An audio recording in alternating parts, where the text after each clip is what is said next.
بسم اللہ الرحمن الرحیم۔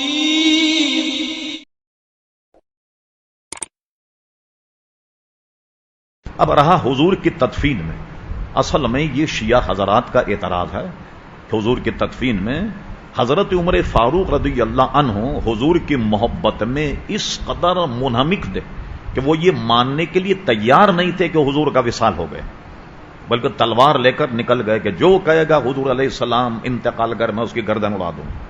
اس کے بعد ابو بکر صدیق رضی اللہ عنہ نے پکڑا اور پکڑنے کے بعد ان کو سمجھایا، قرآن کی آیت سے سمجھایا، جتنے حضور سے پہلے نبی آئے وہ بھی وصال کر گئے اور حضور علیہ السلام کا بھی وصال ہو گیا، اور سمجھایا کہ کیا ہم حضور کی عبادت کرتے؟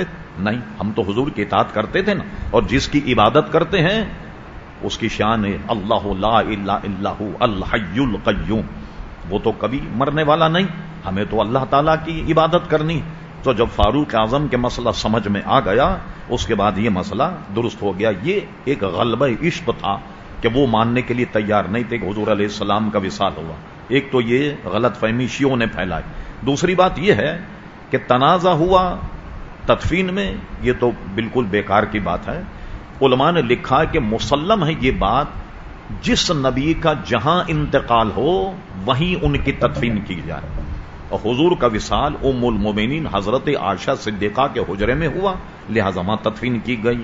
تدفین میں تاخیر کی وجہ سنیے کیا، ایک تو یہ طے ہونا تھا کہ جو امیر المومنین منتخب ہو، ٹھیک ہے نا، تو اس کی قیادت میں حضور کی تدفین ہو، ٹھیک، اس میں کچھ وقت لگا، کوئی حرج نہیں، اس میں وقت لگنے کے بعد ایک تنازع تو طے ہو گیا، ورنہ اسلامی حکومت تار تار ہو جاتی۔ ایک وجہ یہ تاخیر۔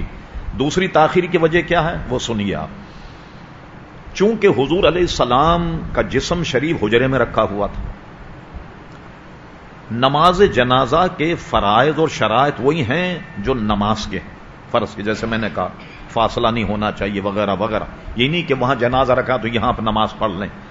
حجرے میں لوگ داخل ہوتے، جتنی جگہ تھی 10-10 5-5، اور حضور کی نماز جنازہ میں سارے غلام بلکہ خواتین پورے اہل مدینہ نے نماز پڑھی، ٹھیک ہے۔ اب آئیے اہل مدینہ کی تعداد کیا ہوگی؟ حضور علیہ السلام نے آخری خطبہ ارشاد فرمایا حج کا، اس میں 1.25 لاکھ صحابہ کرام علیہ رضوان موجود تھے۔ اگر مدینہ شریف کی اس وقت کی آبادی 1 لاکھ بھی مان لی جائے تو 10-10 15-15 آدمی قسطوں میں نماز پڑھیں، آپ قلم کاغذ لی کیلکولیٹر لے کر کے بیٹھی ذرا، کتنے دن لگیں گے، کتنا وقت لگے گا کہ ایک وقت میں صرف 10 ہی آدمی نماز پڑھ رہے ہیں تو کتنا وقت لگے گا؟ کہ ان میں خواتین بھی ہیں، اس میں غلام بھی ہیں، لونڈیاں بھی ہیں، سب نے حضور علیہ السلام کی نماز جنازہ پڑھی، ٹھیک ہے، اس لیے تاخیر ہوئی۔ ایک بات یہ جو فرمایا گیا، جو حدیثیں لاتے ہیں وہ کہ بچی جب جوان ہو جائے فوراً نکاح کرا دیا جائے، جنازہ اگر تیار ہو فوراً نماز جنازہ پڑھا دی جائے۔ مثلا جنازہ تیار، میت آئی، نصف نہار کا وقت ہے، بالکل جو کہتے ہیں کہ سورج بالکل سر پہ، نہ سجدے تلاوت جائز ہے، بلکہ تلاوت قرآن کو بھی علماء نے کہا کہ بہتر نہیں ہے، ٹھیک ہے، کوئی نماز جائز نہیں، نہ قضا نہ ادا، کوئی نماز جائز نہیں سورج جب سر پہ۔ لیکن میت اگر آ جائے تو بہت سے ہمارے لوگ جو نہیں جانتے مسائل، وہ کہتے بھی ابھی زوال کا وقت ہے، زور کے بعد ہوگی، نہیں، بلکہ نماز جنازہ زوال میں بھی ہو جائے، نصف نہر میں بھی ہو جائے، لوگوں کو تکلیف ہوگی، ٹھیک ہے۔ کیوں تدفین کی جائے؟ تدفین اس لیے کی جاتی ہے کہ میت کے سڑنے گلنے کے امکانات ہوتے ہیں۔ اب دیکھا کسی آدمی کا یہاں انتقال ہو تو میت سرد خانے میں رکھ دی جاتی کہ بھئی بچہ امریکہ سے آ رہا ہے یا جدہ سے آ رہا ہے، دوسرے دن نکال کر کے لاتے ہیں تاکہ میت سڑے نہیں۔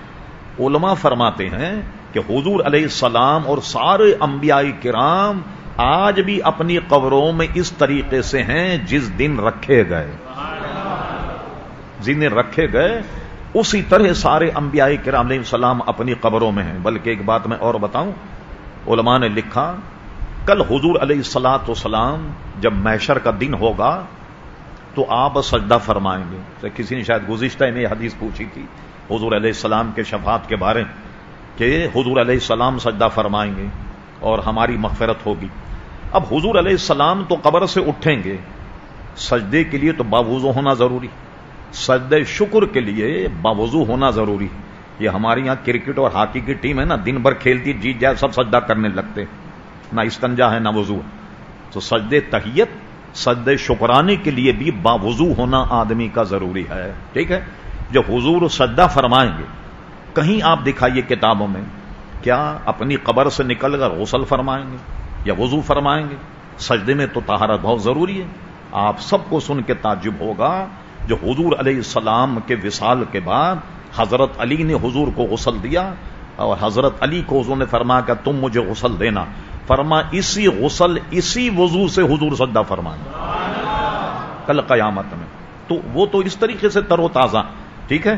ایک محدث تھا اپنے زمانے کا کوئی، جس نے ایک حدیث گھڑی تھی معاذ اللہ، اور اس پر علماء نے تعدیب کی اور اس کو جیل میں ڈال دیا گیا. اس زمانے کے بادشاہ اس نے حدیث گھڑی کہ حضور کے تدفین میں جو 2-3 دن لگے تو حضور کے ناخنوں میں ہریالی آ گئی تھی. جیسے میت جب سڑنے لگتی ہے تو ہریالی آتی ہے، اس طرح اس زمانے کے بادشاہ نے اس کو قید کر دیا اور اس کی بات نہیں مانی گئی. تو حضور علیہ السلام ہی نہیں بلکہ تمام انبیاء کرام اتنے تر و تازہ ہیں کہ حضور جب مسجد اقصیٰ گئے تو انبیاء کرام حضور کے پیچھے نماز پڑھنے کے لیے آئے. اور حضرت انس ابن مالک کی حدیث جو مسلم شریف میں ہے وہ یہ ہے کہ ہم حضرت موسیٰ علیہ السلام کی قبر کے قریب سے گزرے تو ہم نے دیکھا کہ موسیٰ علیہ السلام اپنی قبر میں نماز پڑھ رہے ہیں. کیا ان کا ڈھانچہ نماز پڑھ رہا؟ وہ تو کیا مٹی میں مل گئے تھے؟ نہیں. ہر نبی اپنی قبر میں اسی طریقے سے زندہ ہے جیسے جس دن اسے سپرد کیا گیا قبر میں وہ زندہ. اور ظاہری مشاہدہ بھی آپ دیکھ لیں، میں نے کئی دفعہ کہا اور آپ نے سنا بھی ہوگا، تاریخ کا اہم ورق. غالباً یہ بات ہے 1939 کی. دریا دجلہ کے کنارے جو 2 صحابہ کرام کے مزارات میں پانی آیا، انہیں جب نکالا گیا، ان کے بدن بھی سلامت تھے، ان کا کفن بھی سلامت تھا، دونوں کی آنکھیں کھلی تھی اور آنکھوں میں وہی چمک موجود تھی جو زندہ آدمی کے ہاتھ میں ہوتی. جب حضور کے غلاموں کو یہ حال تو حضور علیہ السلام کا کیا حال ہے؟ اس لیے ان کی تدفین میں کئی مہینے کیا کئی سال بھی لگ جاتے، کوئی اس میں حرج نہیں. ٹھیک ہے. میں نے شاید پہلے بھی یہ بیان کیا مسئلہ حضرت دانیال علیہ السلام کا. قلعہ تستر فتح ہوا. تستر قلعہ جب فتح ہوا تو یہ حضرت عمر فاروق کا دور تھا. قلعے کی تلاشی لی صحابہ کرام نے تو دیکھا کہ ایک کمرے میں ایک جسم رکھا ہوا. وہ کہنے لے کس کا جسم ہے؟ راوی کہتے ہیں کہ ان کی گردن کی رگیں ایسے حرکت کر رہی تھی جیسے زندہ آدمی. ادھر کچھ دستاویز کچھ صحیفے رکھے ہوئے تھے، ان کو سب کو انہوں نے پڑھا صحابہ نے. وہ ساری دستاویز پڑھ کر حیران رہ گئے. یہ تو حضور سے کئی ہزار سال پہلے کے نبی گزرے حضرت دانیال علیہ السلام، یہ تو ان کا جسم ہے اور بالکل تر و تازہ. آپ نے قلعے والوں کو بلا کر پوچھا کہ یہ کیا کرتے تھے تم ان سے، اب تک ان کو رکھا؟ یہ ہمارے آبا و اجداد سے چلا رہا تھا، جب بارش نہیں ہوتی تو ہم تخت کو باہر لاتے، جب آسمان کے نیچے رکھتے تو بارش ہو جاتی، پھر ہم ان کو اپنے کمرے میں رکھ دیتے. مدتوں سے یہ اسی طریقے سے چلا آ رہا. پھر اس کے بعد جو بھی سالار انہوں نے 13 قبریں کھودیں اور 13 قبریں کھودنے کے بعد ایک میں حضرت دانیال علیہ السلام کو دفن کیا، باقی قبروں کو اسی طریقے سے بند کر دیا تاکہ کسی کو یہ صحیح اطلاع نہ ہو کہ حضرت دانیال علیہ السلام کس قبر میں. یہ بات لکھی ہے علامہ ابن کثیر نے اپنی مشہور تاریخ البدایہ والنہایہ، حوالہ ہمارے پاس موجود، ضرورت پڑے تو آپ لے بھی سکتے ہیں. اب اس کے بعد ایک اور کمال دیکھیں، اسی صفحے پر جو واقعہ ہے یہ صفحہ الٹی آپ تو اس صفحے پر یہ حدیث موجود ہے کہ حضرت دانیال علیہ السلام نے اپنی زندگی میں اللہ سے یہ دعا کی تھی کہ مولا جب میرا انتقال ہو تیرے وہ آخر الزمان نبی جب تشریف لائیں ان کے غلاموں کے ہاتھوں سے میری تدفین ہو. ان کی دعا قبول ہو گئی. انبیاء کرام تو ہزاروں سال بھی اگر تدفین نہ ہو تو ان کے بدن میں کوئی تغیر کوئی تبدل نہیں آتا. لہذا یہ شیعہ حضرات کے اعتراضات ہے جو بالکل لغو اور بالکل غلط ہے. وہ یہ کہنا چاہتے ہیں کہ یہ لوگ خلافت کے جھگڑے میں پڑ گئے اور حضور کی تدفین کو انہوں نے چھوڑ دیا. یہ بالکل ان کا اعتراضات غلط ہے.